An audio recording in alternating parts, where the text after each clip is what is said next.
describing to you guys what balance is, I'm realizing that like I'm a very unbalanced person. I'm like, wait a minute, on what authority do I have to tell these people how to balance their life? Because I clearly am not living in balance all the time.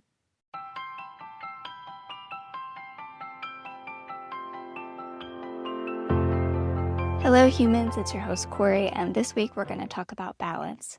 Now, why do we need to talk about balance? Because we are living very unbalanced lives. Most of us, at least I am.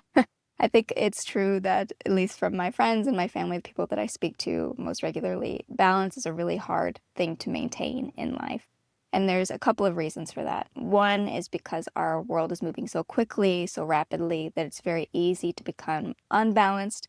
The weight moves from one side to the other very rapidly, and so it can be hard to maintain that equilibrium as everything's always shifting, always moving. And then secondly, it's hard to maintain the awareness that we are out of balance because we're moving, we're trying to get things done, we're so focused on what needs to happen in a day that we're not always checking in, we're not always looking to see what's going on beneath the surface. And also, what perpetuates this sense of unbalance is because we have this untrue narrative that everything needs to get in order. Like, we need to get our lives together, we need to get everything perfect. If I can just get it to this place, then I'll be fine. But the reality is that, again, everything's always moving, it's always shifting. And so in order to actually be healthy, happy, and whole, we need to be constantly adding counterweight to have ourselves feel stable, to feel secure, not getting everything right, because then something happens and everything's shifted again. And we think, oh no, we're not doing a good job. We're not doing enough. We're not okay. But the reality is that's just normal. Everything moves in and out of balance. And so it's just our job to add weight to the opposite end of the spectrum to come back into balance when things shift again. So those are the factors that kind of contribute to this sense of not being balanced, to not being okay. It's because everything is moving. And so one of the things that we need, first and foremost, is awareness. And so I would encourage you to continue with your meditation practices, continue with your journaling, continue with any of those contemplative or introspective practices that help you to check in, to realize where you are, to realize what might need attention. The more you develop that muscle of awareness, the more likely you're going to be able to notice when things have shifted, when you're coming out of balance or you're moving into a different kind of section on the spectrum. And I'll explain more what that means in a second. But this idea that the sooner you can recognize that, the easier it will be for you to move yourself back into balance. And so, awareness. Continue with your awareness practices to help you be able to recognize when you need them. Secondly, being aware of the areas of your life that need to be balanced. And so, in the context of the 4 pillars, your relationship with your body is the first pillar. Your relationship with your mind and your emotions, that's the second pillar. Your relationship with spirit, and your relationship with connection. So I'll take each pillar in turn and talk about the different ends of the spectrum that where you would add counterweight to. So starting with your relationship with your body, for example. And there are subcategories here. When we talk about the body, we're talking about physical health, but we're also talking about nutrition. We're talking about rest. You know, there are these different aspects that I've talked about before of that particular pillar. And so within that pillar, you're falling somewhere on a spectrum for each of those things. So how rested or energetic you feel, that's a spectrum. How well you're nourished or how well you're fed, that's a spectrum. How much movement or exercise you're getting. So if you have a decent level of awareness, and it doesn't even have to be extremely developed, just a sense of I don't feel great physically, right? You would look at these different spectrums and you would see where maybe the imbalance is coming from. So let's say, for example, your energy is very low. And you're like, okay, my energy is really low. As is Max's, he just had a very dramatic sigh beside me. He's over here. And so if you're feeling very exhausted, as Max clearly is from his very hard life of treat getting and walks and everything, if you're feeling very energetically low in your body and you're like, okay, there's some kind of imbalance in my body, you would start looking at where to add countermeasures. So one end is a lot of movement. Another end is no movement at all. If you were unbalanced in one direction, which is you're moving all day, you're very tired, you never sit down, you don't have a second to yourself to like rest, to land, whatever, that's unbalanced in the direction of excessive movement, excessive speediness, excessive going, right? The opposite end is that you didn't move at all that day, right? You stayed at your computer, you were hunched over, you were typing all day long, you barely moved your body at all. Both extremes will cause that sense of fatigue and exhaustion. So you can add the counterweight to bring yourself back into balance and kind of alleviate that if you're able to recognize what's happening, like which extreme are you experiencing? Is it because you went all day and you're tired and you're exhausted and you just need to sit down for 5 minutes with yourself? Or is it because you've been sitting all day and you need to get up, you need to take a walk, maybe you need to dance, maybe you need to just do something with your body, maybe gentle movements, do some yoga, do whatever it is to get the body moving. That's why I say that awareness is so important to the balancing act, because unless you know which it is that's going on, like if you're not paying enough attention to realize which one is happening, it's really hard to think, okay, I've been too still, I need to move. Okay, I'm moving too much, I need to rest. And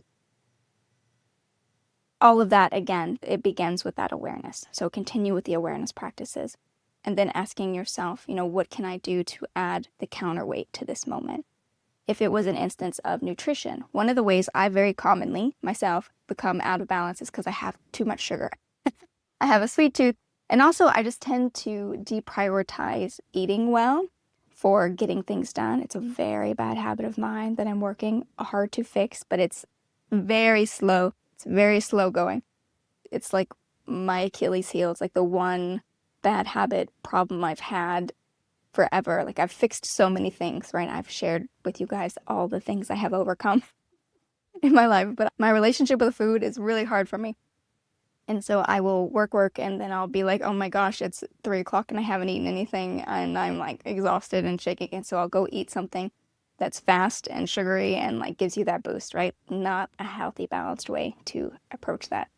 And so I'm unbalanced in that sense. And so I have to think about, okay, I need to build more time in to do this. I need to add the counterweight. I need to eat something that's green. I need to eat a plant that actually looks like a plant and try to add the counterweight to this. What did I say? So exercise, nutrition, rest. What are the other aspects of the body? But I think you get the idea of just looking at your relationship with your body and seeing where are you going too hard or not hard enough in different areas, and what can you add to bring it back into balance. Another pillar example, let's take a different one, like mind and emotions. When I'm having a lot of dark, spirally thoughts, that's usually my cue that I'm out of balance, right? And if my thoughts are very racy, well, what's the opposite of racy? It's stillness, right? And so what can I do to create stillness? I can meditate, I can journal, I can talk it out with somebody, I can just sit with myself, I can turn off all of the electronics and the TV and the distractions, and I can just be with myself in the present moment. That'd be one way to add it if I feel like this is never a problem that I have. But I'm trying to imagine that maybe for other people, they're on the opposite end of the spectrum, where everything is too quiet and they need a little bit of stimulation. So maybe you want to learn something, maybe you want to do something that takes you out of it. Me personally, I tend to be on the too much is happening up here, and I need to calm down, and I need to get still. But I'm sure for other people that there is the opposite problem. But whatever the imbalance is, what gentle action can you add in that moment to bring yourself back into balance? With spirit, for me, spirit imbalances tend to be around like hope or despair, which actually kind of bleeds a bit into the mind and emotions pillar. But if I'm having a lot of fun with creativity, if I'm having a great time, like if I feel really good about it, if I feel like I've, expressed what I want to express or did what I want to do, that's one thing. But if I start getting into my head and being like, oh, it's not good enough, if that perfectionism creeps in, I'm like, oh, no one's going to like this, I'm never going to make anything good. If it starts getting too negative, then I tend to swing from everything's great to everything's terrible and I'm bad. So that kind of waffling, often in the expression of the spirit pillar, because again, creativity is a big one for me because I live a very creative life. For me, when my creativity is unbalanced, it's usually because I'm thinking about things of like how can I sell this to support myself? How can I make sure that I make enough from this to keep doing what I love so that I can keep, living this kind of life and filling my days with the projects I care about? And I get too wrapped up in the business aspect, and it really starts to kind of suck the joy and the playfulness out of the creativity. Then that's unbalanced, right? Because I'm no longer doing it for the joy, for the self-care, for the pleasure. I'm thinking too much about the business aspect, the money aspect, the commercial aspect. And so for me, it's usually I have to figure out how to add some counterweight to bring that back into balance. Or otherwise, my mental health suffers, because creativity is a big tool for me to improve my mental health. And so when I mess with that, my mental health suffers pretty quickly. Example of the balancing act in connections is doing things for others, being there for others, but also allowing yourself to receive help, says the person who doesn't know how to ask for help to save her life. As I'm describing to you guys what balance is, I'm realizing that I'm a very unbalanced person. I'm like, wait a minute. On what authority do I have to tell these people how to balance their life? Because I clearly am not living in balance all the time. That's the reality, right? That's the very honest truth, is that it's very easy to become unbalanced when you're doing these things. I think it's just because life is so in flux, right? It's so movable. Things change from one moment to the next. And so it is always a balancing act. But one of the ways that I tend to be unbalanced in my connections is that I'm very giving. I'm very generous to other people. I want to do everything for the people I care about, that I love. But I have a very hard time asking for them to help me, to receive help, to ask for help. I'm not so great at that, so that's pretty unbalanced. Even if that assistance is just tell me I'm not a terrible human who is messing up her life. Another form of connection we often encounter, at least what I hear from other people, is boundaries, right? Like you let things go that affect you negatively, but really it should be more like a reciprocal win-win situation in our interactions with others. That's another way we get unbalanced, when we sacrifice our own boundaries more than we have ours enforced, that kind of thing. And so also looking in your connections, like, are you being taken care of by the people you love as much as you are taking care of the people you love? That should be in balance. And if you don't have the kind of relationships that allow for that, that's a big question about, do you have to keep them? And this is not accounting for things like children. If you have kids, they just suck you dry and give you anything back necessarily. Or so my friends with children tell me. This is not my opinion of children. I think children are fun, probably because I can give them back. And so I don't have the negative side effects that a lot of my friends do. But I have heard from good authorities that children can be challenging. They can be exhausting. And so how do we add balance to that? I don't know. We need better systems to help parents take care of children and to also take good care of themselves. That would be the balanced systemic approach, right?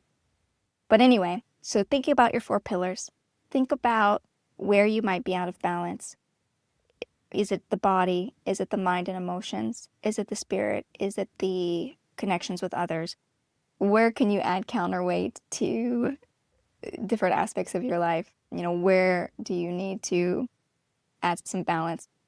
But part of the reason why I think we become unbalanced so easily and why we get stuck in this feeling of not being balanced, because we have a lot of narratives around what we're supposed to be capable of.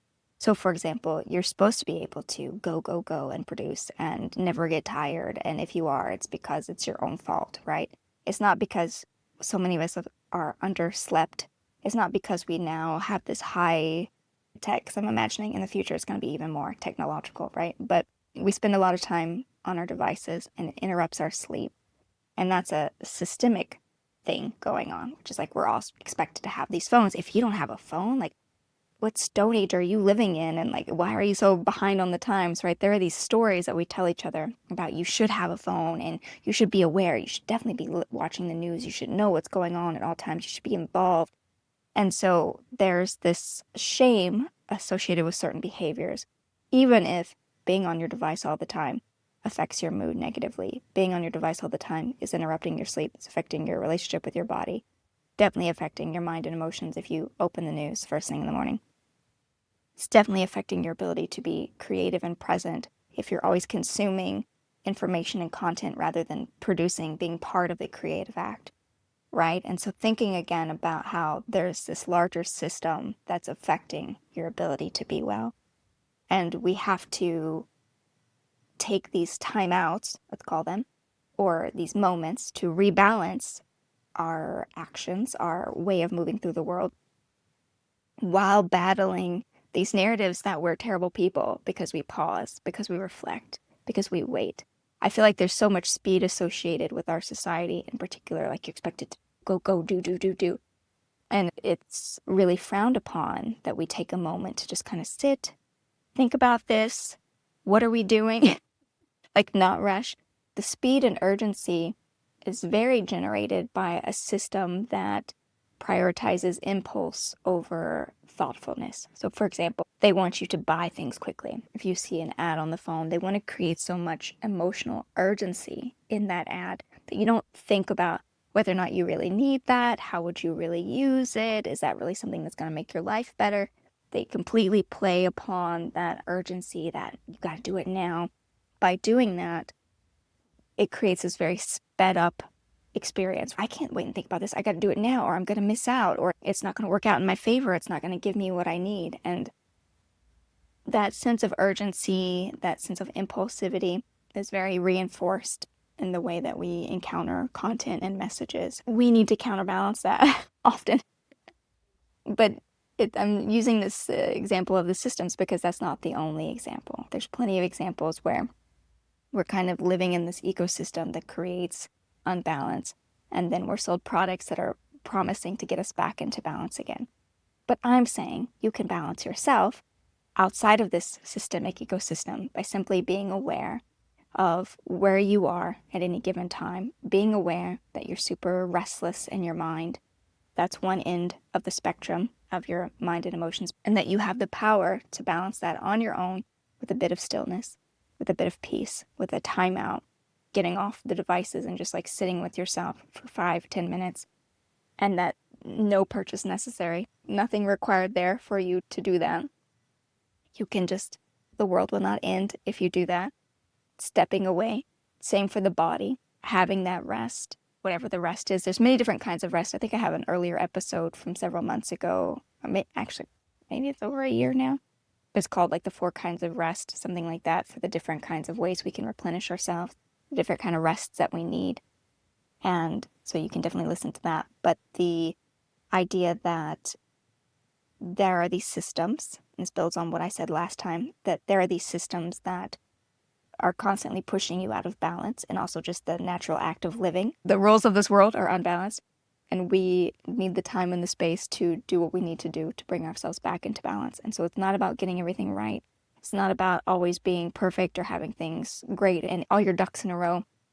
It's just about harmony, harmonizing with whatever's going on. And we do that with our awareness and knowing which areas need attention. So being aware that the different aspects of your relationship that need to be brought back into balance, the body, the mind and emotions, the spirit, and connection. So that's all I have for you today. I hope you found this episode useful, and I will be back next time with another episode of A Well Cared For Human. And until then, please take good care of you.